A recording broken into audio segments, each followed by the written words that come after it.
Bien, bonjour. Je vous propose de commencer ce 5e cours. Merci d'avoir pris la décision de venir ce matin. Je suis sûr que ça n'était pas une décision facile. Et nous allons parler précisément aujourd'hui de la prise de décision bayésienne en présence d'incertitudes. On pourrait définir la prise de décision comme le choix d'un seul point parmi la multiplicité des interprétations ou des actions possibles face à une situation donnée.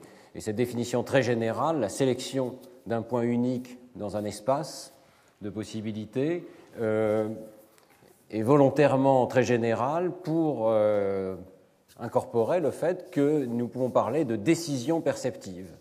Dans les semaines qui précèdent, j'avais mentionné le fait que la perception opère très largement sur des distributions continues de probabilités, mais même dans le domaine de la perception, in fine, notre système nerveux nous donne à voir de façon consciente une seule interprétation du monde.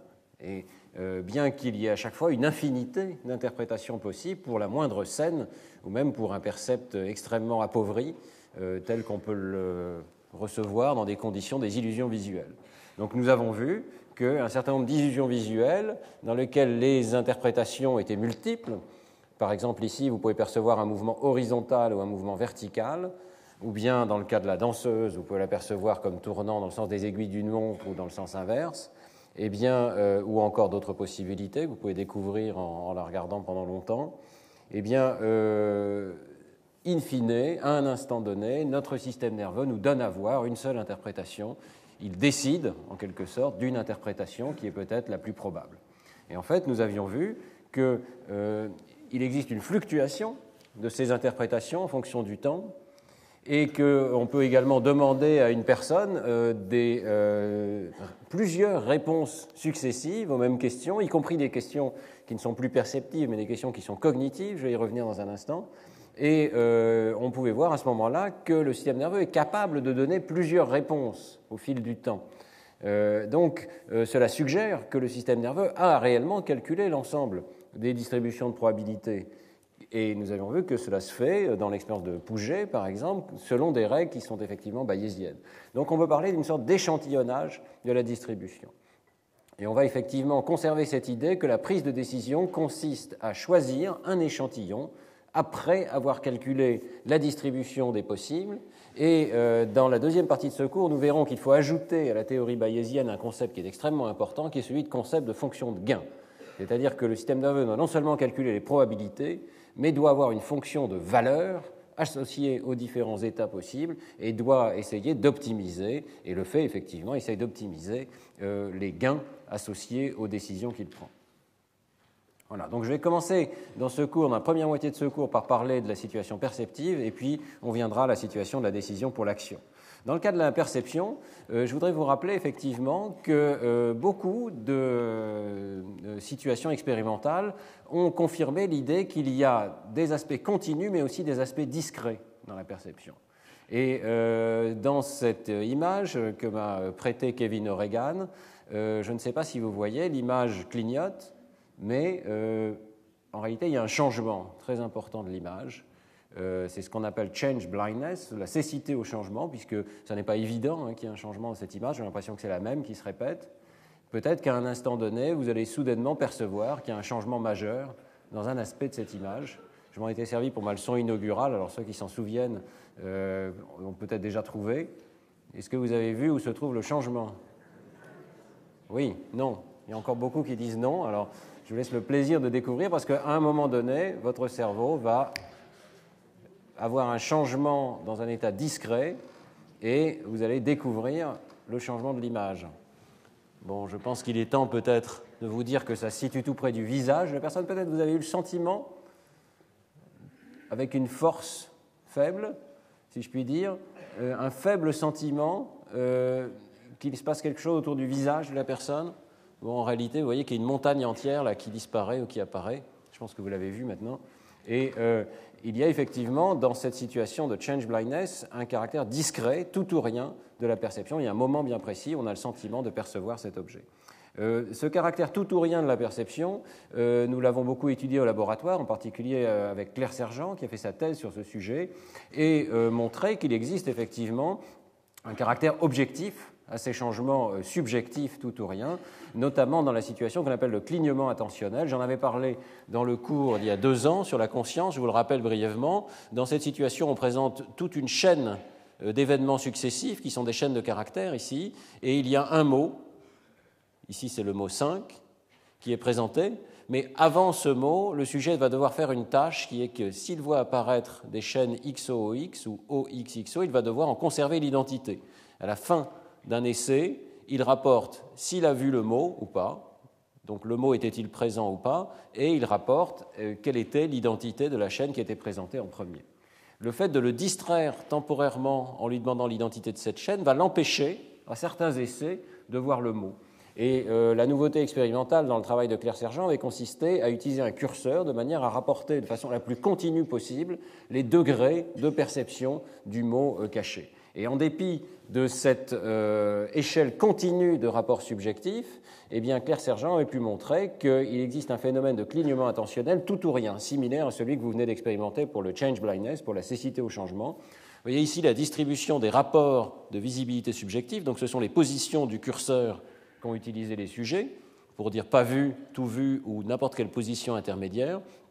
Et vous voyez qu'à un certain intervalle, qu'on appelle lag ici en anglais, de temps, qui est rapporté ici aussi, entre la première cible et la deuxième cible, il y a une disparition subjective du mot. Les sujets rapportent ne pas voir le mot, c'est ce qu'on appelle donc le clignement attentionnel, comme si l'attention se fermait temporairement. Et vous voyez que cette disparition des rapports d'avoir vu le mot se traduit non pas par une baisse de visibilité continue, mais par un changement tout à fait discret de la perception. Les sujets disent « non, je suis tout à fait certain, il n'y avait pas de mot du tout, j'ai rien vu ».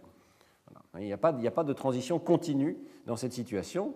Et nous avions pu mesurer l'activité cérébrale associée à ce type d'état et montrer effectivement qu'il y a une sorte d'échantillonnage discret des possibles, mais pas immédiat dans le cerveau. Il y a en fait toute une période dans le cerveau qui semble se dérouler de façon strictement identique dans les essais où le sujet va rapporter vu et dans les essais où le sujet va rapporter pas vu. Et puis il y a un moment aux alentours de 200-300 millisecondes, où de façon extrêmement rapide, ces deux états divergent et le cerveau converge vers une décision discrète, soit j'ai vu, soit je n'ai pas vu. Alors on peut revoir ensemble ce film que je vous avais déjà présenté il y a 2 ans. En haut, vous avez la reconstruction de l'activité cérébrale à l'aide des potentiels évoqués et d'un modèle de la surface du cortex. Vous avez ici l'hémisphère gauche et l'hémisphère droit. Et dans la ligne du haut, ce sont les essais pas vus. Et on a isoler l'activité évoquée par un mot en soustrayant une condition où le mot est absent, il y a un blanc à la place, et donc on a soustrait toute l'activité cérébrale évoquée par les autres chaînes de caractères, les masques, etc. Donc vous avez l'activité cérébrale évoquée par un mot pas vu, et ici par un mot vu, dans cette situation où, de façon subjective, les deux états correspondent à des états discrets de la perception. Vous voyez que si on commence ce film, et il se déroule ici en fonction du temps, eh bien, initialement, l'activité cérébrale est tout à fait similaire dans les deux cas. On a l'impression que le cerveau est en train de calculer ces deux possibilités de façon équivalente. Et en particulier, vers 170 millisecondes, vous avez cet événement électrique très important qui s'appelle la N170, qui est très intense dans les deux hémisphères, avec une prépondérance à gauche, qui correspond au fait qu'il s'agit d'un mot. Et vous voyez qu'à ce stade, on serait bien incapable de dire si le cerveau va finalement décider d'avoir vu un mot ou de n'avoir pas vu un mot. Il y a une activité très intense qui est évoquée par un mot qui n'est pas vu. Et c'est dans les dizaines de millisecondes qui suivent qu'on va avoir cette transition très importante vers un état d'activité beaucoup plus élevé lorsque le mot est perçu que lorsqu'il n'est pas perçu. Donc il faut imaginer un système dynamique qui au départ calcule toutes les possibilités, qui a des forces évidemment, de l'évidence plus ou moins forte associé à chacune des possibilités, qui calcule donc ces distributions de probabilités, puis qui à un moment donné, diverge. C'est ce qu'on a appelé dans le domaine de l'accès à la conscience l'ignition. Le système se place dans un des états possibles parmi la diversité des états possibles.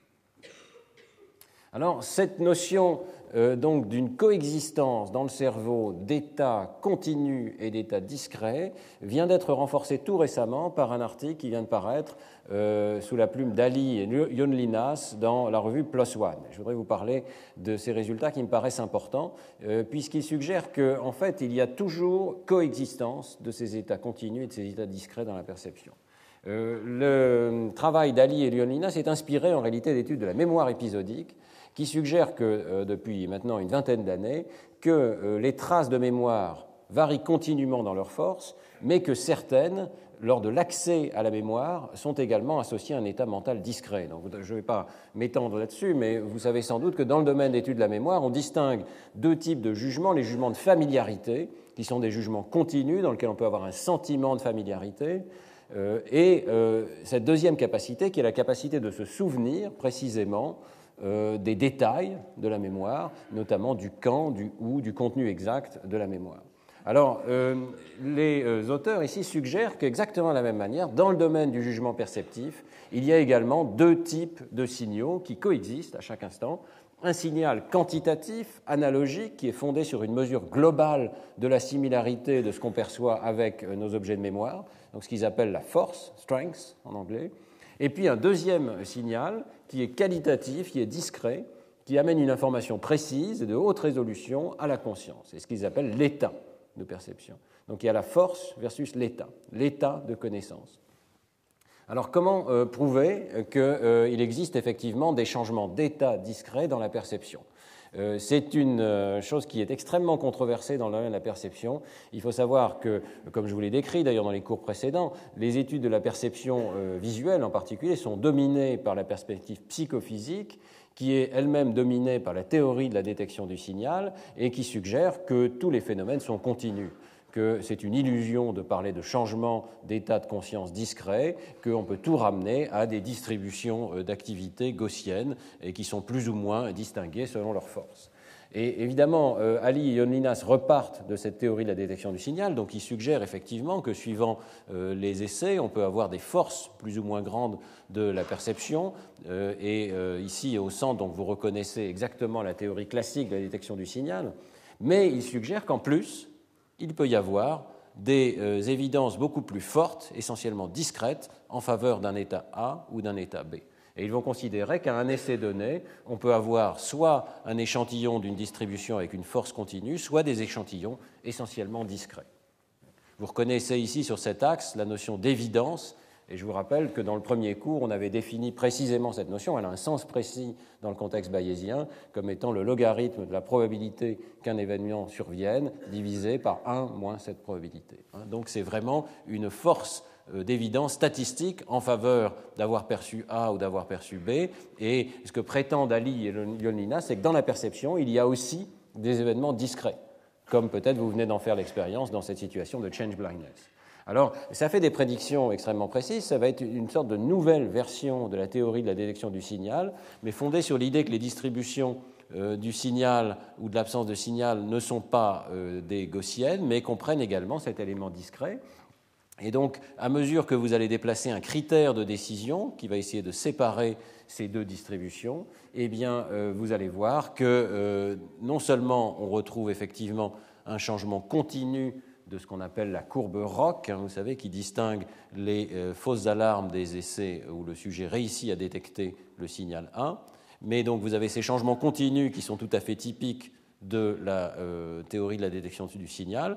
La nouvelle théorie de Ali et Ioannina va ajouter un élément discret, c'est-à-dire que ces courbes ROC vont maintenant démarrer à un point non zéro de l'axe ici et s'arrêter également à un point non zéro. Et il propose une manière mathématique extrêmement simple de mesurer à la fois ces états continus, ce qu'on appelle le D' dans la théorie du signal, mais aussi la proportion de ces états discrets en faveur de A ou en faveur de B. Donc une théorie de la détection du signal étendue à la présence d'états discrets. Alors ça va devenir très concret immédiatement lorsque vous allez voir les tâches qui sont utilisées, mais leur argument c'est que dans la plupart des études psychophysiques antérieures, on utilise en fait des stimuli appauvris. L'objet de la psychophysique, c'est essentiellement de détecter les seuils de perception, de détecter ce qui se passe au niveau proche du seuil et d'utiliser des stimuli qui sont suffisamment appauvris pour pouvoir analyser séparément l'orientation, la couleur, la forme, etc. Alors, Ali et Ioannina se disent, évidemment, dans cette situation, on favorise la situation, la contribution de la composante continue, on minimise la contribution de la composante discrète. Voyez. Parce qu'en fait, on se situe dans une situation où le sujet ne dispose que de bribes avec une force assez faible de signaux pour permettre sa prise de décision. Alors ils vont essayer de se situer dans une situation assez différente, la perception d'images beaucoup plus complexe, plus réaliste, où ils pensent que surviennent ces états tout ou rien.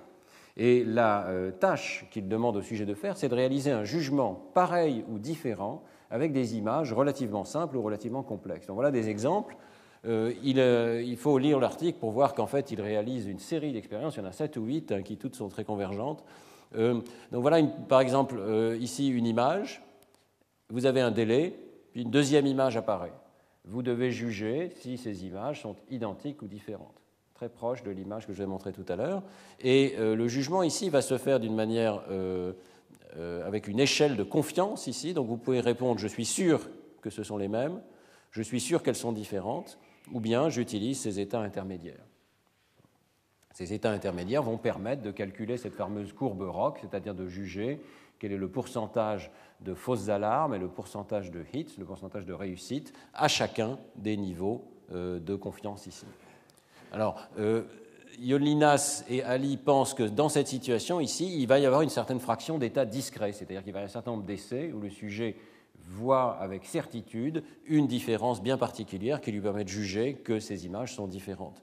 Alors que leur théorie dit que pour des situations qui sont beaucoup plus proches de la psychophysique traditionnelle, ici où un seul paramètre est varié, par exemple l'orientation de cette barre avec une situation de masquage, eh bien ça va être beaucoup plus difficile de juger si c'est pareil ou différent, et la perception va refléter une psychophysique traditionnelle continue.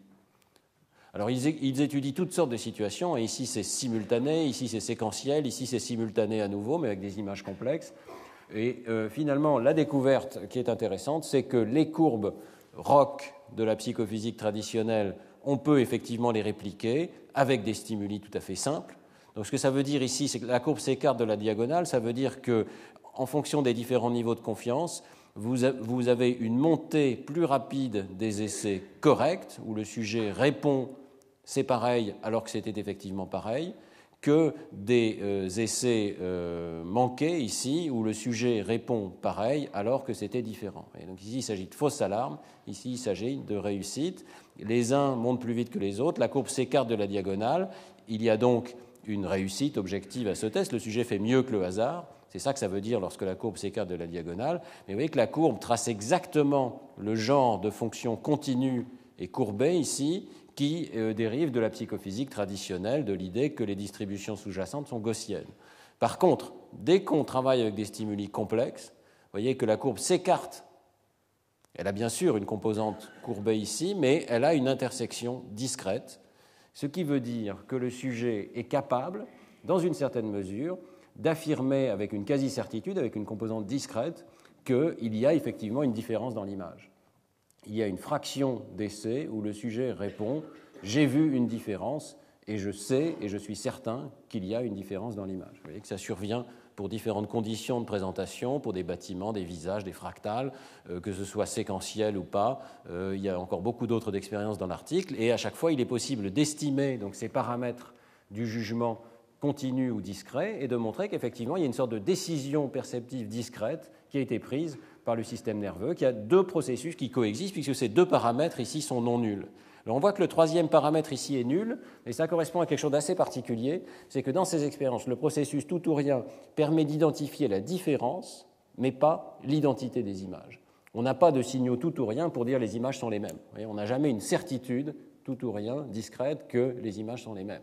Par contre, on peut avoir une certitude qu'on a identifié à un moment donné une différence dans les images. Tout ceci peut paraître relativement trivial, mais c'est intéressant de poursuivre cette idée et de voir qu'effectivement, il y a deux processus bien distincts qui sont à l'œuvre parce qu'on peut les dissocier. C'est ça, la logique de Ali et Iolinas, c'est de dire que si les deux processus donc de force et d'état de perception sont bien différents, on doit pouvoir les influencer dans les sens opposés par des manipulations expérimentales. Alors, dans une nouvelle expérience, deux groupes de sujets participent à des conditions de changement qui sont dessinées pour essayer de dissocier ces deux types de processus, un changement global ou un changement discret de l'image. C'est assez simple. Dans la distorsion globale, ce groupe de sujets va recevoir des images dans lesquelles ils doivent toujours faire ce jugement pareil-différent, mais ce qu'on veut dire par différent, c'est, vous voyez ici, que l'image a été distordue, elle a été agrandie, elle a été déformée. L'ensemble de l'image a été déformé, et donc un processus global de comparaison des deux images peut permettre de répondre. L'idée de Ali et Ioannidis, c'est que ce type de manipulation va influencer la composante continue, quantitative, et on va donc avoir un signal de force quantitative ici sur la différence entre ces deux images. Par contre, dans la condition discrète ici, un autre groupe de sujets reçoit uniquement des images qui sont identiques, à l'exception d'un tout petit détail. Vous voyez qu'ici, par exemple, il y a un panneau qui a été supprimé de l'image d'en bas. Je ne sais pas si vous arrivez à le voir.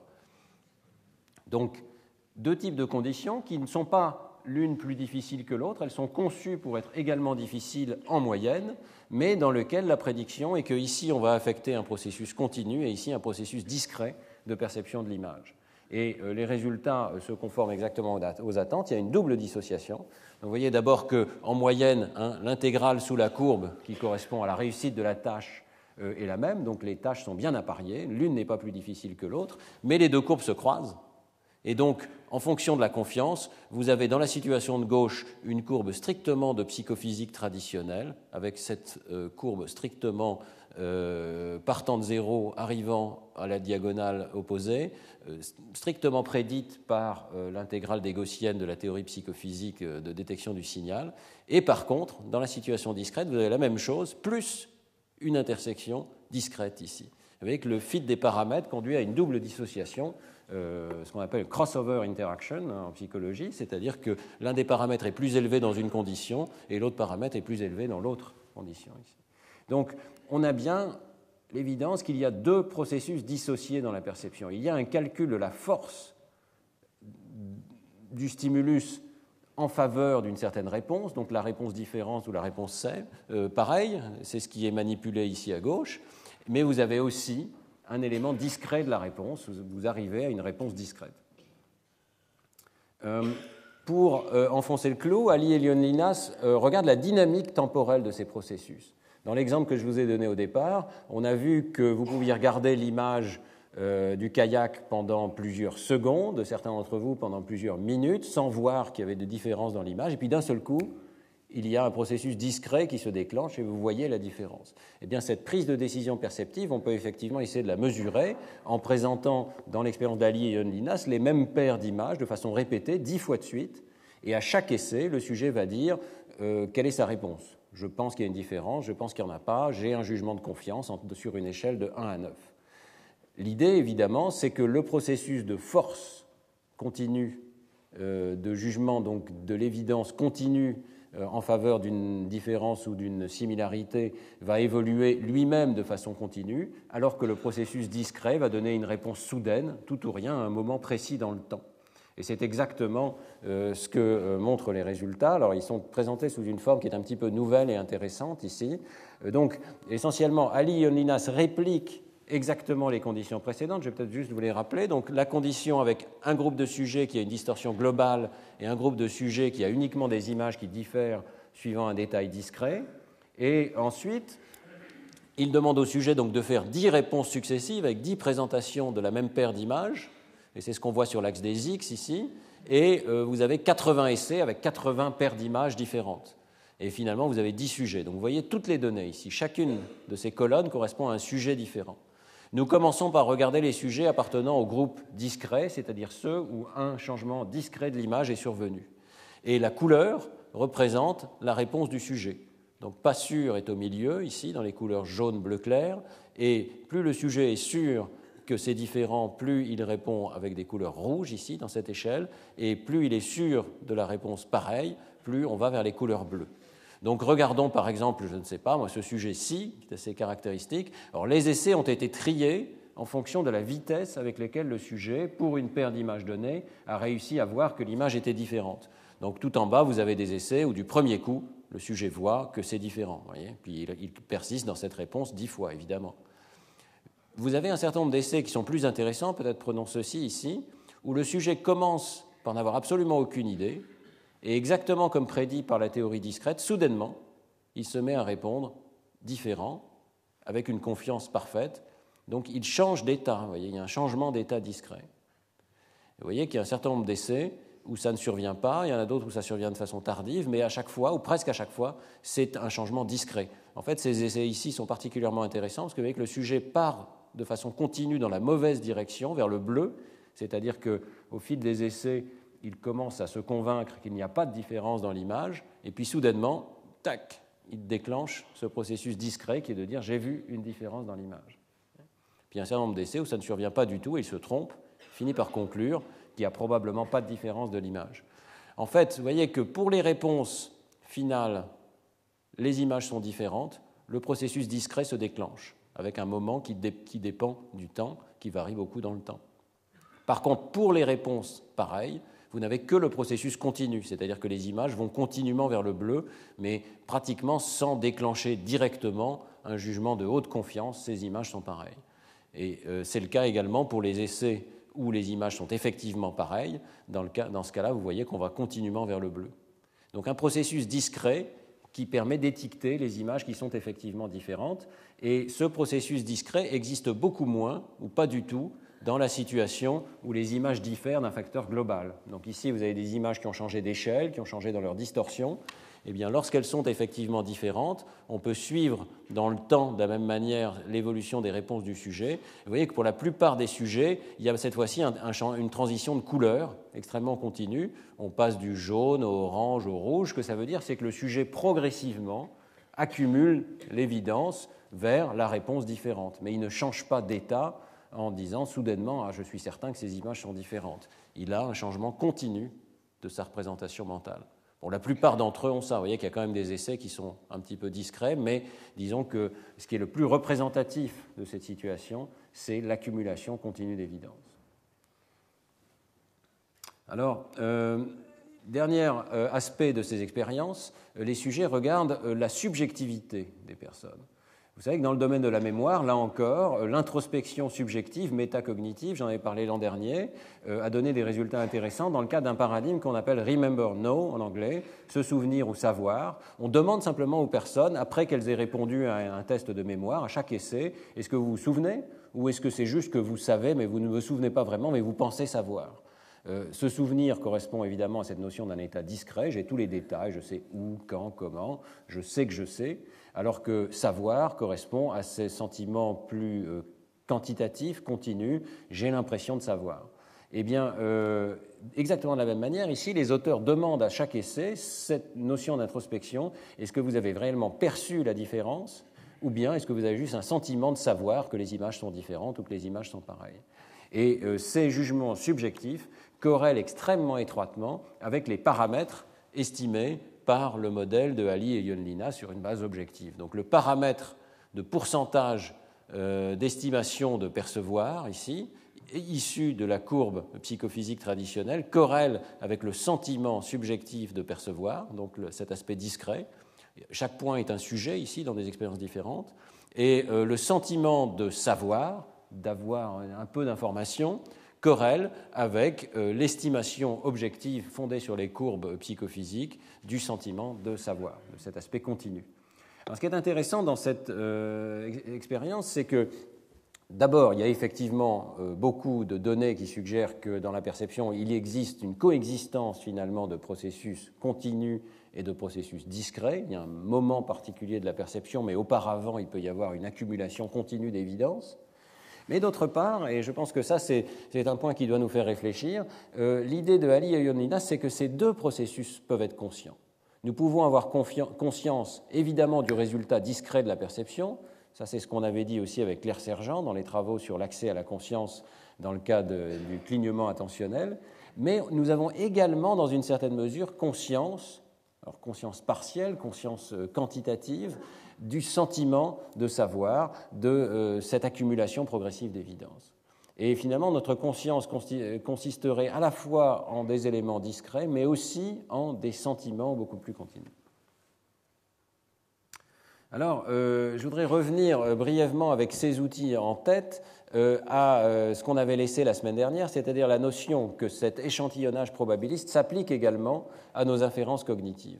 Vous savez que la semaine dernière, je vous avais parlé du travail de Wühl et Pachler, qui consistait à regarder comment les sujets répondent à des questions du type quel pourcentage des aéroports mondiaux se trouvent aux États-Unis. Ce sont des questions qui sont conçues pour faire appel à la mémoire, faire appel au savoir du sujet, mais des questions pour lesquelles on n'a pas la réponse mémorisée de façon discrète. Et justement, on essaye de tester ce sens continu des probabilités. Et alors on avait vu ce résultat tout à fait particulier, qui est qu'on peut demander plusieurs réponses au sujet, et ces réponses multiples permettent d'améliorer en moyenne le résultat de la réponse à la question. Donc ici, vous avez l'erreur, le carré de l'erreur pour la première réponse du sujet, mais on demande au sujet, une fois qu'il a fait une première réponse, d'en donner une deuxième. Évidemment, l'erreur sur cette deuxième réponse est un petit peu plus grande, mais si on prend la moyenne des deux réponses et qu'on regarde l'erreur sur cette moyenne, eh bien, on s'est amélioré. Et ceci si on demande deux réponses immédiates, et encore plus si on laisse un délai de 3 semaines entre la première et la seconde réponse. Ce sont des expériences assez curieuses qui nous suggèrent que lorsque nous prenons une décision, nous sommes évidemment capables de réduire cette distribution des possibles à un état discret, mais en fait, sous-jacent, il y a toujours cet état continu de probabilité et nous sommes capables de prendre un deuxième échantillon de cette distribution interne, et ce deuxième échantillon est dans une certaine mesure indépendant du premier, ce qui fait que si on prend la moyenne, on est plus proche de la bonne réponse que si on considère uniquement le premier échantillon ou uniquement le deuxième. La moyenne de deux réponses du même sujet permet d'améliorer le score dans cette situation qui est finalement très pratique de trouver des réponses à des questions. Donc, on retrouve ici cette idée qu'il y a un sens continu des probabilités et que même lorsque nous l'avons échantillonné, eh bien finalement ce sens continu est toujours présent. Alors je vous avais expliqué qu'on pouvait comparer l'amélioration de ces réponses lorsqu'un sujet se pose 2 fois la même question avec la courbe d'amélioration de la précision des réponses lorsqu'on se contente de moyenner les réponses de 2 sujets différents. Si on demande à 2 personnes différentes et qu'on moyenne leurs 2 réponses, on se trouve effectivement une certaine amélioration ici dans la tâche de Wühl et Pachler, et cette amélioration est considérable. Vous voyez que si vous mettez 3 sujets, vous avez une amélioration encore plus importante, etc. Donc la courbe bleue correspond à ce qu'on a pu appeler la sagesse des foules, c'est-à-dire le fait de demander à plusieurs personnes différentes et de moyenner leurs réponses améliore la qualité de la réponse, une sorte de sondage, si vous voulez. C'est curieux de penser qu'un sondage permet d'améliorer les réponses à ces questions, mais c'est le cas. Et même un sondage de soi-même, poser 2 fois la question à la même personne, permet d'améliorer les réponses, et on se situe ici à peu près 1,4, c'est-à-dire que se poser à soi-même 2 fois la même question, à 3 semaines d'intervalle, c'est à peu près comme si on posait la question à 1,4 personnes 2 fois de suite. Si tant est que cette notion-là ait un sens, mais voilà ce que ça veut dire en quelque sorte. Alors je voudrais revenir là-dessus parce que je pense à la fois qu'il faut préciser ce que ça veut dire, que cette notion de prise de décision successive sur la même distribution, et quelles sont les limites du phénomène. L'an dernier, je vous avais parlé de cette situation étudiée par Baramy et collaborateurs avec Chris Friess, dans lequel, précisément, 2 cerveaux peuvent être meilleurs qu'un seul. Et en réfléchissant au rapport entre l'expérience de Wühl et l'expérience de Baramy, finalement, l'expérience de Baramy va encore plus loin que celle de Wühl. Celle de Wühl nous dit, comme d'ailleurs avait été montré au début du XXe siècle, que si on pose à 2 personnes différentes la même question, on améliore la moyenne. Celle de Baramy et collaborateurs nous dit qu'on peut faire encore mieux que ça si on demande aux personnes non seulement quelle est leur réponse favorite, quelle est leur décision, mais aussi quel est leur degré de confiance dans leur réponse. Et l'échange des degrés de confiance permet d'aller encore plus loin dans le jugement probabiliste collectif. Alors je vous rappelle simplement donc l'expérience de Baramy, en quoi elle consistait. Elle consistait à demander si la prise de décision s'améliore quand on demande à plusieurs personnes de se mettre d'accord. Et se mettre d'accord, ça veut dire qu'on va échanger des signaux qui vont au-delà de la simple moyenne de leurs réponses. La tâche de Baramy était très psychophysique, je pense que c'est ça qui la rendait aussi intéressante. Il y a 2 intervalles successifs dans lesquels on vous flash des grilles ici, avec 6 points dans lesquels peuvent apparaître une grille, et l'un de ces intervalles, le premier ou le deuxième, comprend un élément différent. Je pense que vous voyez que cet élément ici a un contraste un petit peu supérieur. La tâche des sujets qui voient ces stimuli consiste à essayer de dire si c'est le premier intervalle ou si c'est le second qui contient l'élément différent. Bon, cette tâche est très largement arbitraire et permet simplement d'avoir des réponses des sujets qui sont incertaines, variables, et ça fait qu'évidemment les sujets prennent leurs décisions individuelles, ils déclarent leurs décisions, et le logiciel, ils font ça en même temps, simultanément, il y a 2 personnes qui travaillent en même temps sur le même écran, et sur le même stimulus, en tout cas, avec deux écrans différents. Et lorsque les personnes ont des réponses qui diffèrent, donc il y en a un qui dit c'est l'intervalle 1 qui est le bon, l'autre qui dit c'est l'intervalle 2 qui est le bon, on leur demande de se mettre d'accord. Et c'est là qu'on arrête l'expérience, on les laisse échanger ce qu'ils veulent, et on leur demande de se mettre d'accord, et ils prennent une décision finale. Et le résultat remarquable de Baramy, c'était de montrer que la performance conjointe, c'est-à-dire la performance finale de la paire, une fois qu'ils se sont mis d'accord, est meilleure que chacun des deux sujets. Elle est meilleure donc que chacun des individus, elle est meilleure que leur moyenne, et elle est meilleure que le meilleur d'entre eux. Et que la moyenne, c'est un petit peu idiot, évidemment, parce que dans cette situation, si on prenait simplement la moyenne des deux réponses du sujet, comme il y en a un qui dit A et l'autre qui dit B, il n'y a que deux possibilités, bon, ben, la moyenne nous revient au niveau du hasard, n'est-ce pas, pratiquement. Mais ce qui est tout à fait frappant, c'est que la réponse finale, donc après négociation de ces deux personnes, est meilleure que chacune des réponses des personnes, même la meilleure des deux.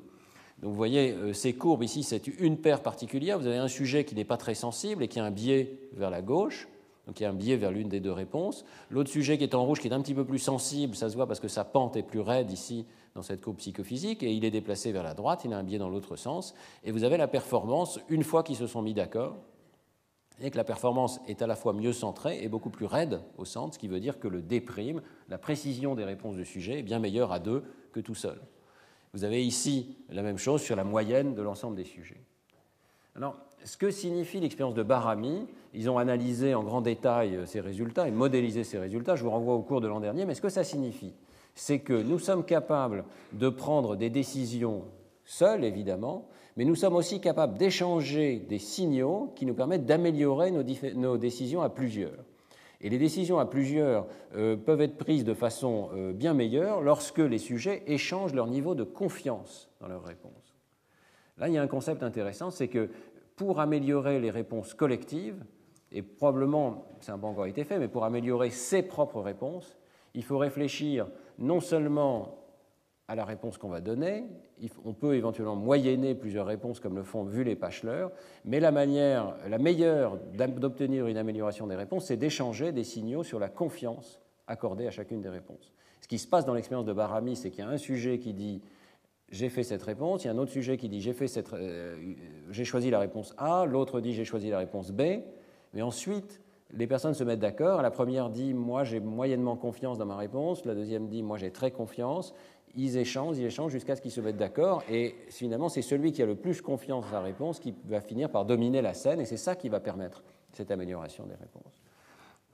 Il y a, je pense, des conclusions très intéressantes à tirer de l'expérience de Baramy, mais on peut peut-être tirer une sorte d'hypothèse générale, c'est que le cerveau social humain permet ce type de communication, il permet ce type d'échange intercerveau qui rend nos distributions de probabilités, qui sont finalement des choses internes, cachées, qui sous-tendent nos décisions individuelles, il les rend accessibles et communicables à d'autres personnes.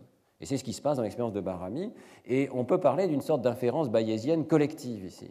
C'est-à-dire que la décision bayésienne, jusqu'à présent, dans les cours précédents, nous voyons qu'elle se situait à l'intérieur d'un cerveau particulier, elle nous permettait d'accumuler de l'évidence et de prendre une décision perceptive, où on va le voir dans une seconde dans le domaine de l'action.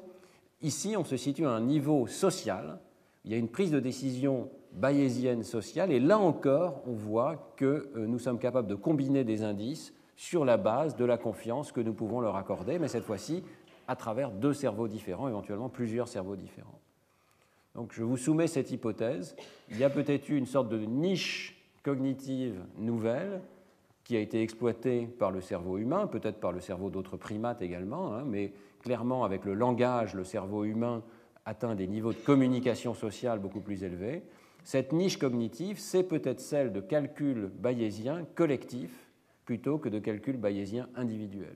C'est-à-dire que nous mettons ensemble l'expérience, les distributions de probabilités de différents individus, et par le biais du langage, de la communication, nous arrivons à les pondérer de façon relativement sophistiquée, peut-être pas optimale, mais très sophistiquée, les pondérer en fonction de leur confiance, de manière à arriver à une décision collective qui est meilleure que chacune des décisions individuelles qui peuvent être prises.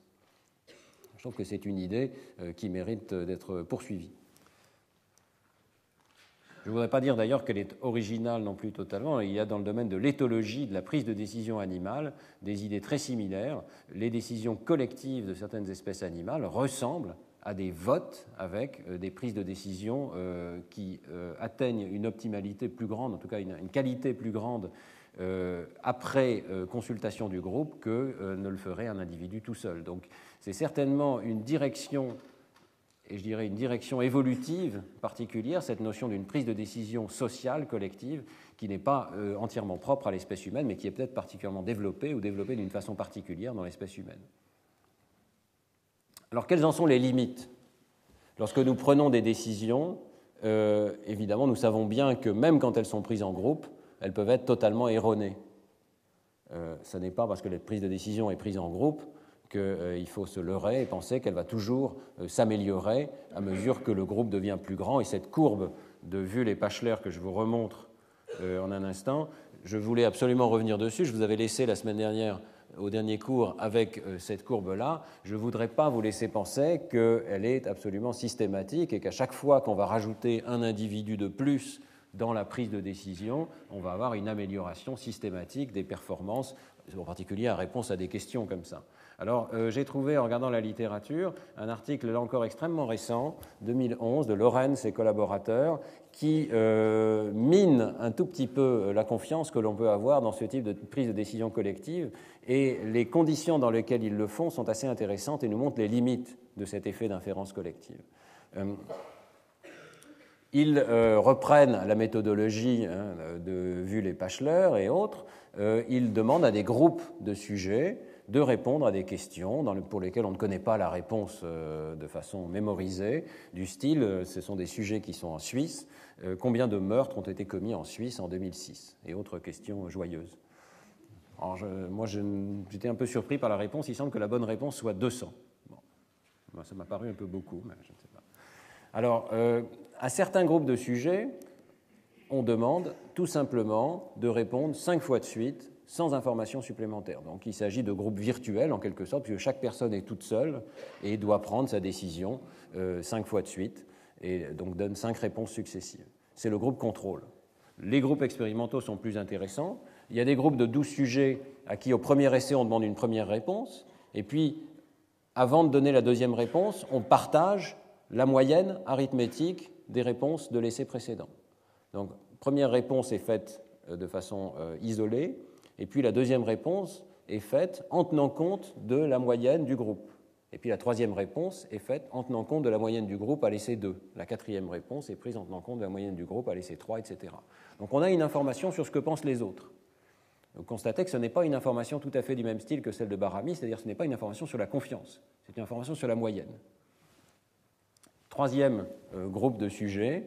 Dans ce groupe de sujets, on donne tout le détail des réponses des 12 autres personnes, de l'ensemble du groupe. Donc les sujets voient les courbes d'évolution des réponses en fonction du temps et ils prennent leurs décisions en fonction de cette information-là. Mais toujours pas d'information sur la confiance. Alors, il est important de voir qu'il pourrait y avoir manipulation dans cette situation, c'est-à-dire que les sujets pourraient volontairement donner des fausses réponses pour essayer d'induire les autres en erreur. Les auteurs ont pensé à ça et ils écartent, je pense, totalement cette possibilité en conservant un caractère égoïste à cette décision, c'est-à-dire que les sujets sont payés en fonction de la qualité de leurs réponses et ils ne sont payés qu'en fonction de la qualité de leurs propres réponses, en fonction de la justesse à 10% près, à 20% près ou à 40% près. Il y a donc un schéma de paiement du sujet qui l'incite à ne pas essayer de manipuler les autres, puisqu'il ne gagne absolument rien si les autres perdent. Hein, voyez, il est uniquement face à lui-même pour ce qui est des gains et des pertes. Alors, quels sont les résultats? Eh bien, vous voyez ici les données, c'est-à-dire l'évolution des réponses d'un groupe de 12 sujets, c'est seulement un seul groupe, un peu comme exemple, et en fonction du temps, donc les 5 réponses successives. La vérité se situe là, donc 200 meurtres par an en Suisse. Et vous avez les estimations des sujets qui fluctuent de façon extraordinairement variable dans le groupe sans information, dans le groupe avec l'information agrégée sous forme d'une moyenne, et ici dans le groupe avec l'information totale. Bien. Ici, ce sont les courbes individuelles, et ici, c'est une sorte de lissage des distributions avec les points chauds, c'est-à-dire les endroits où se concentrent les réponses de sujets en fonction du temps. Alors qu'est-ce qu'on voit? Le premier point qui est quand même important, qui est fait par Lorenz et ses collaborateurs, c'est que ce n'est pas forcément la moyenne arithmétique qui est la bonne mesure de la sagesse des foules. En fait, ils observent qu'avec les questions qu'ils ont utilisées, la sagesse des foules ne s'exprime pas lorsqu'on utilise la moyenne arithmétique, mais ne s'exprime que lorsqu'on utilise la moyenne géométrique, c'est-à-dire la moyenne sur une échelle logarithmique. Ça peut paraître un point de détail, mais c'est quand même un point important, c'est-à-dire qu'il faut avoir une échelle appropriée finalement pour mesurer cette sagesse des foules. Et lorsqu'il s'agit ici d'une échelle qui peut aller de zéro meurtre jusqu'à l'infini, avec une méconnaissance de la part des sujets de l'échelle même qui est appropriée, de l'ordre de grandeur qui est approprié pour cette réponse, eh bien, la moyenne géométrique donne des résultats catastrophiques. Elle part de façon extrêmement variable. Il suffit qu'il y ait un sujet qui fasse une réponse très aberrante pour qu'elle s'en aille, en fait. Alors que la moyenne sur une échelle logarithmique, donc la moyenne géométrique, donne des résultats beaucoup plus corrects. Donc ça, c'est une première nuance. C'est que, d'accord, il y a une sagesse des foules, mais encore faut-il savoir la mesurer, sur quelle échelle la mesurer. Bon. Alors, une fois qu'on a admis qu'il faut la mesurer sur une échelle géométrique, qu'est-ce qui se passe avec le partage de l'information, le partage social de l'information? Eh bien, en fait, les auteurs découvrent qu'il y a d'immenses problèmes avec ce partage de l'information tel qu'il est proposé dans cette expérience, et ils trouvent 3 limites majeures de l'inférence collective. Première limite, la diversité des opinions diminue rapidement, et pourtant l'erreur ne décroît pas. Donc, on peut le voir ici, je pense, de façon particulièrement nette dans le groupe du milieu, qui reçoit la moyenne des réponses de tous les autres sujets. Vous voyez que la distribution des réponses se concentre. Donc, vous voyez que tout se concentre vers un ensemble de réponses bien particulier, mais la bonne réponse n'en fait pas partie. Vous avez une diminution progressive de la diversité des réponses des sujets, ils se mettent tous d'accord, ils sont influencés les uns par les autres, mais ce n'est pas la bonne réponse qui est choisie, et ça correspond au deuxième problème qui est identifié par Lorenz et ses collaborateurs, c'est que la réponse correcte, du coup, n'est plus encadrée par les réponses du sujet. Vous voyez qu'à la première réponse, elle est convenablement encadrée par les réponses du sujet, et c'est même assez proche de la bonne réponse. À la deuxième réponse, la moyenne géométrique ici est pratiquement à la bonne réponse, mais ensuite, vous avez ce processus de dérive, qu'on pourrait qualifier de dérive sociale, dérive collective, qui est que progressivement les sujets se concentrent vers une mauvaise réponse et la bonne réponse finalement occupe une place de plus en plus périphérique, de moins en moins probable. On ne peut pas se servir de la distribution collective des réponses des sujets pour en déduire quelle est la probabilité d'une réponse donnée, puisqu'on voit ici que la réponse correcte commence à avoir une probabilité extrêmement faible dans l'ensemble des réponses des différents sujets. Puis alors, troisième problème, les auteurs mesurent la confiance des sujets en leurs propres réponses. Et alors, la confiance des sujets évolue d'une façon dramatiquement incorrecte. C'est-à-dire que leur confiance augmente alors que leur précision n'augmente pas. Ça, c'est logique. Hein. On voit qu'on reçoit des autres des informations qui progressivement soutiennent notre propre réponse. On se met tous d'accord sans s'en rendre compte et notre confiance augmente à mesure qu'on voit que les autres sont d'accord avec nous, sans que nous nous rendions compte que c'est parce que les autres ont donné des réponses similaires que nous avons changé la nôtre, etc.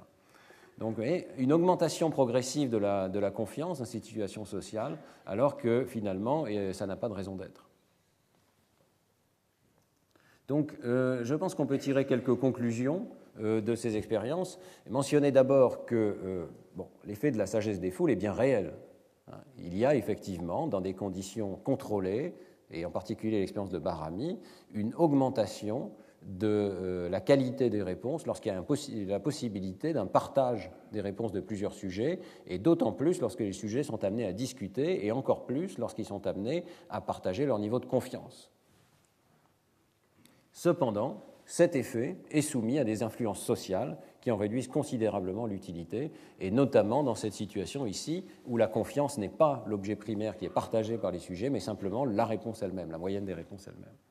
Alors, il est quand même important de constater avec Lorenz et collaborateurs que, malheureusement, ces conditions nuisibles ne sont pas rares du tout et sont peut-être au contraire dominantes dans les situations réalistes de la vie quotidienne. C'est-à-dire ce sont toutes celles où nous partageons une opinion subjective sans indication du degré de confiance qu'on peut lui accorder et sans jamais se rattacher à la situation objective. C'est-à-dire, s'il y avait ici un expert qui avait effectivement la mesure que c'est 200 meurtres par an en Suisse, il pourrait probablement ancrer, il pourrait partager sa confiance, il pourrait expliquer pourquoi il a, lui, accès à des informations qui lui permettent de savoir quelle est la bonne réponse, et le groupe pourrait converger vers la bonne valeur.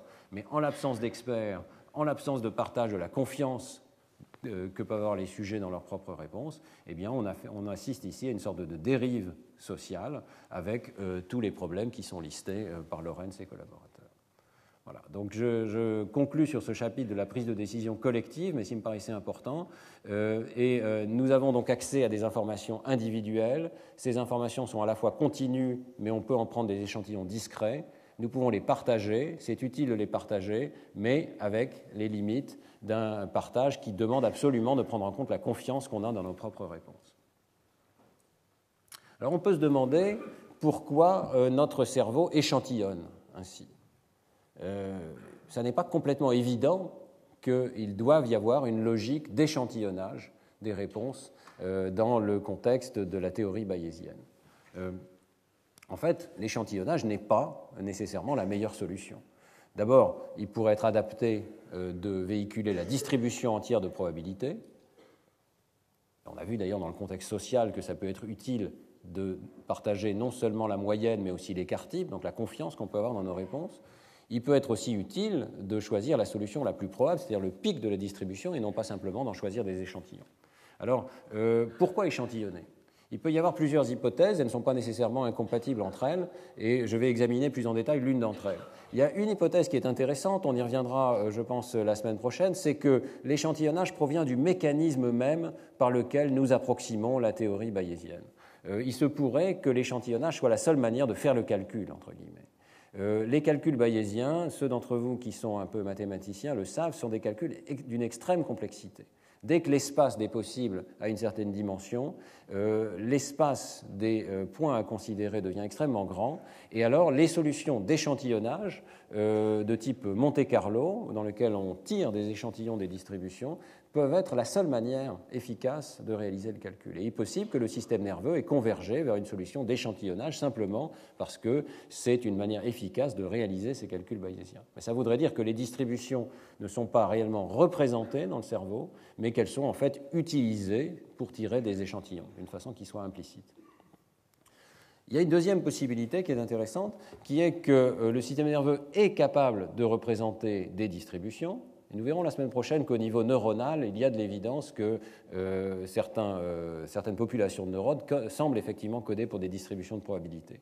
Mais l'échantillonnage viendrait de la nécessité d'agir, de ce domaine de l'action dans lequel évidemment nous avons un seul corps, nous avons une seule manière de pouvoir l'orienter dans l'espace, et nous sommes confrontés peut-être à ce qu'on pourrait appeler le problème de l'âne de Buridan, c'est-à-dire qu'il y a évidemment des situations où nous pouvons avoir plusieurs besoins, plusieurs désirs, mais notre corps nous impose de prendre une seule décision finale. Nous ne pouvons pas rester dans cet état d'ambiguïté. Autrement dit, la nécessité d'agir briserait la symétrie des distributions de probabilités qui sont calculées par notre système nerveux. Nous avons besoin de réduire un échantillon unique et donc de faire cette prise de décision. Alors il y a une possibilité qui est intéressante, c'est que la conscience perceptive qui discrétise, qui prend des décisions tout ou rien, comme on a pu le voir, eh bien, pourrait en partie être issue d'un mécanisme qui au départ serait orienté vers l'action. L'idée que l'architecture du cerveau est réellement orientée vers l'action, que toute la perception vise en fait à l'action, est une des idées que l'on trouve en neurosciences cognitives, qui est intéressante, qui est peut-être un tout petit peu excessive, mais certainement qui a un sens dans les idées, évidemment, dans le cadre darwinien, puisque ce sont nos actions qui vont, in fine, déterminer quelle va être notre probabilité de survivre dans un monde qui peut être hostile. Et donc, cette idée que l'architecture cérébrale est orientée vers l'action, que l'action implique de prendre des décisions discrètes, tout ou rien, et qu'en retour, l'architecture cérébrale a évolué pour prendre des décisions discrètes à différents niveaux, est une idée intéressante à considérer. Alors, je vais donc passer maintenant à ce domaine de la prise de décision dans le domaine de l'action, et nous allons réviser les idées bayésiennes à la lumière de ce qu'il faut faire pour agir. Je voudrais introduire à cette occasion une idée supplémentaire qui est indispensable à la théorie bayésienne, qui est cette notion d'une fonction de gain. Qu'est-ce qu'on cherche à faire? Qu'est-ce qu'on cherche à optimiser? Quelle est la fonction qu'on cherche à optimiser lorsqu'on réalise une action donnée? Vous avez ici un schéma je trouve assez utile pour organiser les idées dans le domaine de la boucle perception-action. D'avoir un environnement qui envoie des signaux à l'organisme, et ces signaux, bien entendu, entrent par les organes sensoriels. Ils vont faire l'objet d'un traitement sensoriel, et nous avons vu que les idées bayésiennes consistent à dire qu'il va falloir combiner ces entrées sensorielles avec nos connaissances a priori du monde extérieur, suivant la règle de Bayes, pour arriver à calculer une distribution a posteriori des états du monde. Toute cette partie-là a été traitée dans les cours précédents, lorsque nous avons vu, par exemple, que les illusions visuelles pouvaient s'expliquer, dans une large mesure, par la prise en compte des a priori issus de nos interactions antérieures avec le monde extérieur. Donc, calcul d'une distribution de probabilité a posteriori, mais ça ne suffit toujours pas. C'est ici qu'intervient la prise de décision. Il va falloir choisir une action parmi toutes celles qui sont possibles, étant donné cette distribution a posteriori qui peut avoir des pics multiples. Et c'est là que va intervenir un deuxième élément dont je n'ai pas suffisamment parlé pour l'instant, qui est cette fameuse fonction de gain.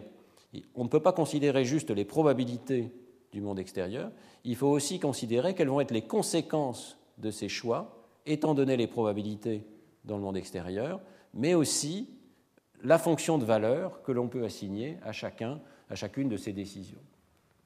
Donc une prise de décision, ça comprend plusieurs éléments. Ça comprend évidemment une évaluation de la situation dans le monde extérieur, mais ça comprend aussi une évaluation de la valeur des différentes possibilités pondérées par les probabilités que nous ayons effectivement correctement évalué les états du monde extérieur. Donc, aucune prise de décision ne peut être comprise sans avoir réfléchi à quelle est la fonction de valeur qui est prise en compte par l'organisme. Voilà un diagramme simplifié qui va nous aider à réfléchir d'un point de vue mathématique à cette prise de décision. Un triangle extrêmement simple dans lequel on commence en haut du triangle les états du monde extérieur, W, world.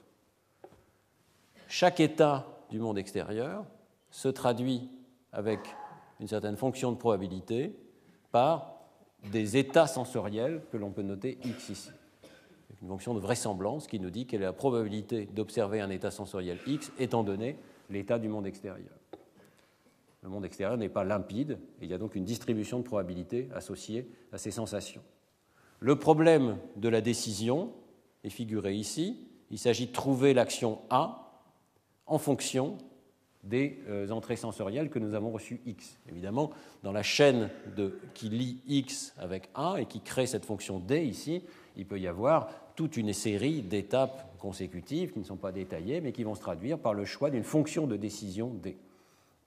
Et, point crucial, les actions ont des conséquences positives ou négatives qui dépendent des états réels du monde, c'est-à-dire des états W, selon une fonction de gain qu'on peut appeler G ou de coût, ça dépend, c'est simplement la même chose avec un signe plus ou moins devant, qui est donc une fonction à la fois de l'action qu'on choisit et des états du monde extérieur.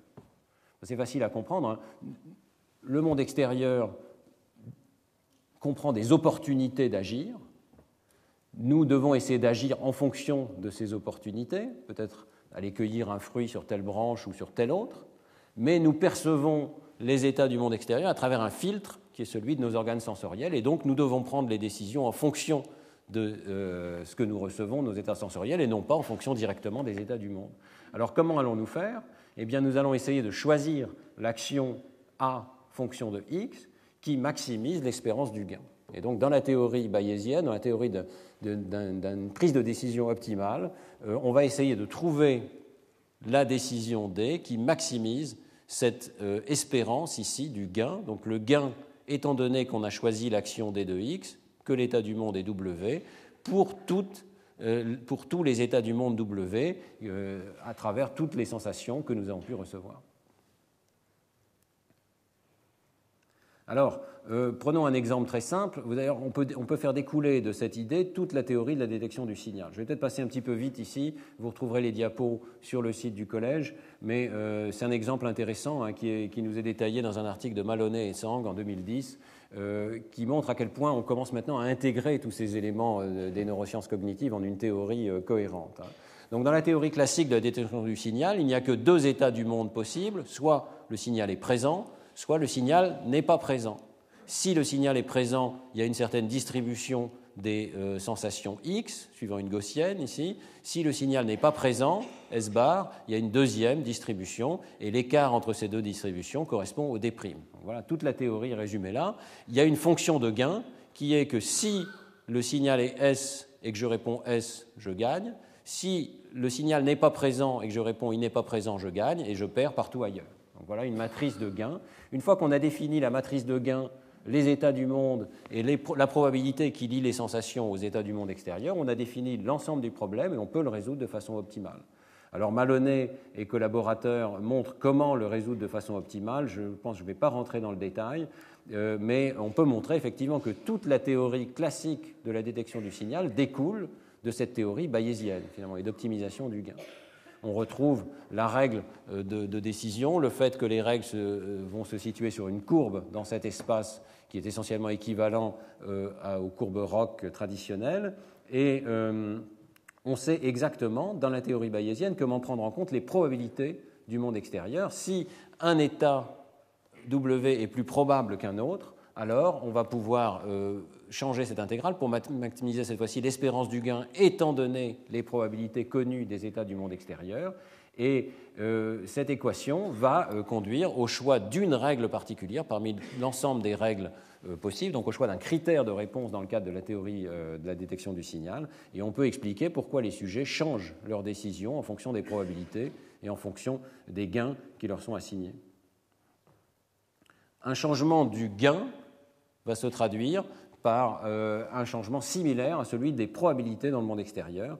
Et donc cette théorie montre que les biais qui sont associés à la théorie de la décision du signal, vous savez que le sujet dispose d'un D' mais aussi d'un biais, eh bien les biais que présente une personne donnée peuvent s'expliquer soit parce qu'il a un biais dans la probabilité subjective que le signal soit présent ou soit absent, mais aussi dans sa fonction de gain interne. Et la fonction de gain et la distribution des probabilités jouent des rôles finalement strictement équivalents, ne peuvent pas être distingués dans le cadre de la théorie de la détection du signal.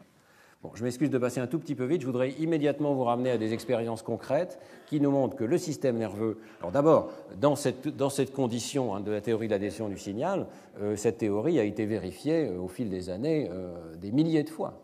C'est-à-dire que les sujets se comportent effectivement en ajustant convenablement leurs critères de décision selon que l'on change les gains relatifs des différentes options, et ils ajustent aussi leurs critères de décision selon les probabilités relatives des différentes options.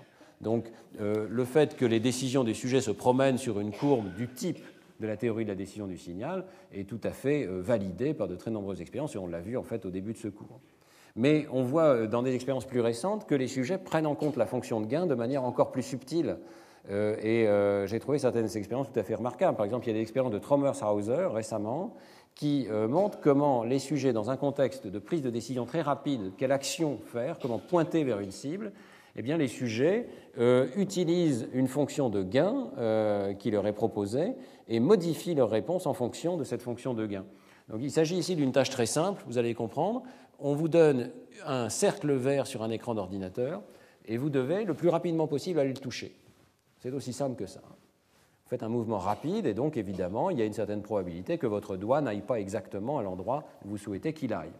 La nouveauté, c'est d'introduire une fonction de gain un petit peu complexe qui est que si vous touchez le cercle vert, vous allez avoir, à l'intérieur du cercle vert, vous allez avoir 2,5 points, mais si vous tapez à l'intérieur du cercle rouge, vous allez avoir moins 12,5 points. Vous allez donc perdre beaucoup. Et si vous tapez à l'intersection, les deux règles vont s'additionner, donc vous n'aurez que moins 10. Si vous tapez partout ailleurs, 0. Donc on définit une fonction de gain bien particulière qui contraint le sujet à faire attention à ses mouvements parce qu'il ne peut pas juste aller vers la cible verte, il doit aussi, s'il veut gagner, tenir compte de la présence de la cible rouge qui lui retire des points. Alors, dans cette expérience, les sujets commencent à s'entraîner avec la cible verte seule.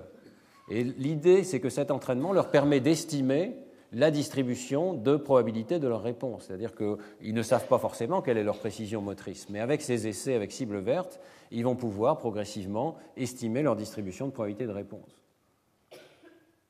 Une fois la distribution des erreurs des sujets connue, eh bien, la tâche de Trommershauser et collaborateurs est suffisamment précisée pour calculer une sorte de loterie équivalente pour chaque point visé. Supposez par exemple que le sujet vise au centre du cercle.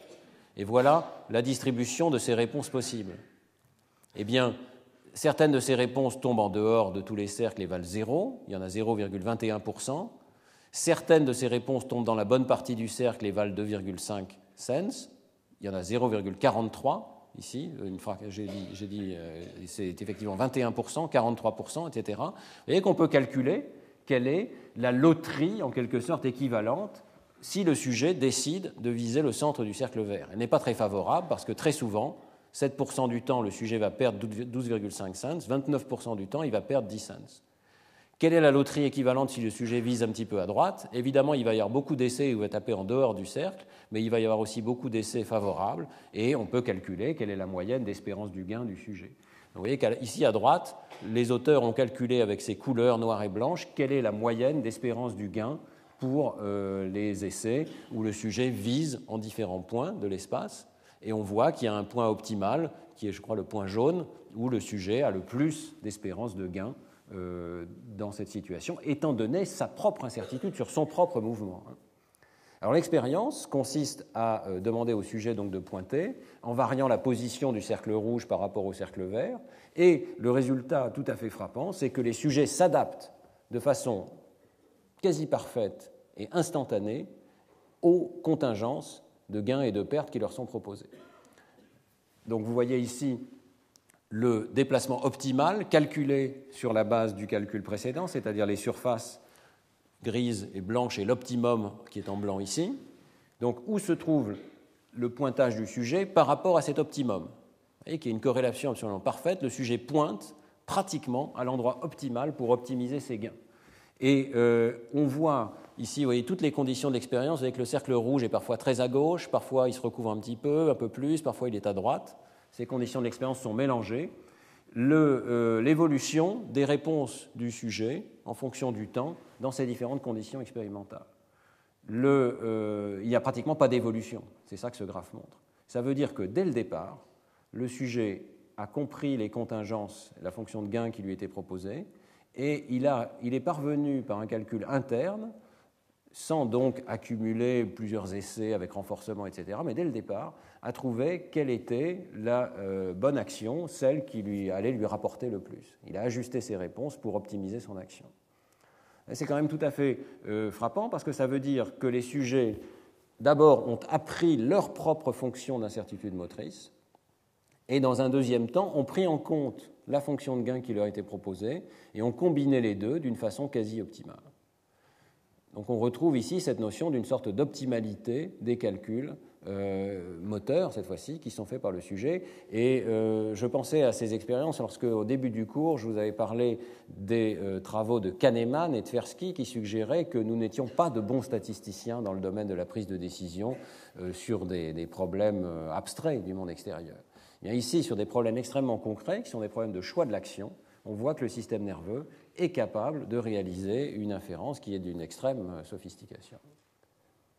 Voilà. Alors, j'avais encore pas mal de diapositives, je crois que je vais les passer puisque l'heure est un petit peu tardive. Je voudrais juste vous montrer, on va passer ça, qui est un petit peu compliqué. Je voudrais juste vous montrer une dernière expérience pour vous montrer que non seulement le système nerveux est capable de réaliser des calculs sur les gains et les pertes en fonction du choix d'une cible spatiale, comme on vient de le voir, mais le calcul du temps est également pris en compte. Et il y a évidemment des circonstances où on a intérêt à répondre vite et d'autres où on a intérêt à répondre lentement. Donc le temps de réponse lui-même est un facteur de décision qu'il faut prendre en compte. Comment arbitrer, en particulier, entre le temps pris pour réfléchir à notre action et le temps pris pour agir? Vous savez que plus on agit vite, évidemment, plus la précision de notre réponse va être affectée. Et finalement, donc la gaussienne que je vous montrais à un instant dépend du temps de l'action. Si on répond extrêmement rapidement, on va avoir une distribution des réponses qui est assez imprécise. Si on fait un mouvement assez lent, on va pouvoir répondre de façon précise. Mais il peut y avoir une difficulté à décider entre répondre rapidement et prendre du temps pour faire le mouvement, ou bien prendre sa décision lentement, mais avoir du coup peu de temps pour faire le mouvement. Alors, dans cette dernière expérience que je voudrais vous montrer, les auteurs étudient exactement cette situation-là. Ils demandent au sujet de déplacer le doigt partant d'une cible, partant d'un point de départ vers une cible donnée. Simplement, l'astuce, c'est que la cible n'est pas connue avec précision. La position de la cible n'est connue qu'à travers une distribution qui est échantillonnée. On montre un point, un deuxième point, un troisième point, et l'écart type de cette distribution est la variable expérimentale. Alors vous voyez que s'il y a un écart type très faible, tous les points sont concentrés dans la même région, vous pouvez savoir très vite où se situe la cible, et dans ce cas-là, votre intérêt, c'est d'aller pointer vers cet endroit-là, et de prendre votre décision rapidement et de faire un geste précis pour aller pointer précisément vers cet endroit-là. Si par contre la distribution des points est très lâche, eh bien vous prenez du temps à décider où il faut agir, parce que vous ne savez pas exactement où est-ce qu'il faut pointer, mais du coup, vous allez devoir accélérer votre réponse si vous disposez d'un temps total qui est limité. Voyez. Dans cette expérience, le temps total est limité. Alors, le résultat final de cette expérience, c'est que les sujets modifient effectivement leur temps de décision, qui s'appelle TV ici, sur l'axe horizontal, et leur temps moteur, TM. Chaque point est une réponse à un essai donné, et les choix que font les sujets se déplacent dans cet espace de prise de décision qui est limité par le fait que le temps total a une limite qui est imposée. Vous voyez que lorsqu'il y a une précision forte des points, ils sont tous concentrés dans la même région, les sujets prennent peu de temps pour la décision initiale et beaucoup de temps pour le mouvement, et plus on augmente l'imprécision des points, plus ils prennent du temps pour la décision, et donc la courbe se déplace vers la droite, ici les points se déplacent vers la droite, et moins ils prennent de temps pour leur action motrice. Les courbes qui sont derrière correspondent au modèle optimal, qui a été calculé en fonction de la précision connue des réponses motrices des sujets, et qui permet donc de juger à quel point ces réponses individuelles sont optimales. Vous voyez que dans ces situations de décision motrice, non seulement la position du pointage, mais aussi la vitesse avec laquelle on va aller pointer vers ce point, sont l'objet d'un calcul d'optimalité, et le sujet est capable tout à fait de se situer dans une région essentiellement optimale. Et je rappelle que c'est une région optimale étant donné sa propre incertitude. Donc le sujet connaît l'incertitude de son propre système nerveux. C'est un concept nouveau qui s'ajoute dans ce domaine de l'action. Dans les cours précédents, on considérait l'incertitude associée aux états sensoriels du monde. Ici, il y a une incertitude associée aussi à l'action qui est faite sur le monde extérieur. Alors j'en viens à ma conclusion pour aujourd'hui. Au cours de la prise de décision, donc, nous avons vu que notre système nerveux réalise des opérations d'une grande complexité. D'abord, il tient compte de la probabilité a priori des événements. Avant même d'avoir reçu la moindre information du monde extérieur, il a déjà des distributions a priori. Deuxièmement, il combine de façon quasi optimale plusieurs sources d'informations sensorielles, éventuellement issues de modalités différentes. Et cette prise en compte de plusieurs informations, on avait vu la semaine dernière toucher et vision, eh bien, elle se fait selon les règles de Bayes. Troisièmement, il exploite sa connaissance des incertitudes motrices. Et quatrièmement, il adapte ses objectifs en fonction du coût attendu des différentes options. Autrement dit, de cette fonction de gain attendu, et il semble optimiser l'intégrale du gain. Même la vitesse de la prise de décision est prise en compte.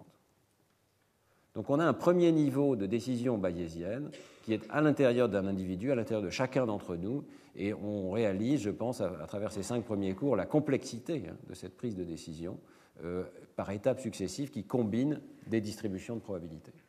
Alors, on commence à savoir faire les calculs mathématiques qui nous montrent que le calcul humain se rapproche de l'optimalité. Nous verrons la semaine prochaine comment on peut envisager une implémentation neuronale de ces calculs, mais vous réalisez la complexité du problème, parce que les opérations qui sont faites sont vraiment d'une très grande complexité.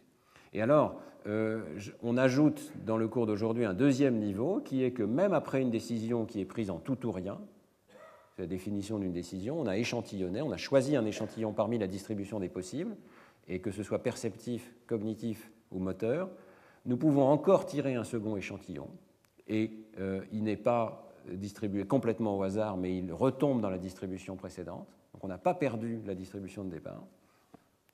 Nous disposons de plus d'informations sur la confiance dans notre décision. Donc quelque part, nous savons non seulement la décision discrète que nous avons prise, mais également quelque chose sur la distribution dont elle est issue. On ne sait pas si c'est juste l'écart type, si c'est la forme de la distribution. Il y a beaucoup de travaux à faire là, pour savoir à quoi les sujets ont accès exactement. Mais ça n'est pas juste l'échantillon. Il y a plus que l'échantillon. Et nous pouvons communiquer cette confiance à autrui. Donc nous avons une confiance, nous avons des signaux de confiance qui ne sont pas non conscients, mais qui accèdent à la conscience et qui sont communicables aux autres.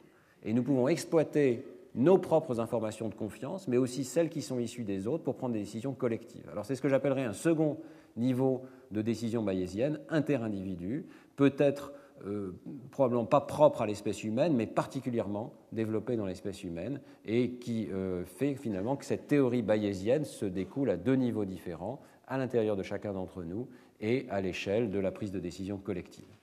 Merci de votre attention.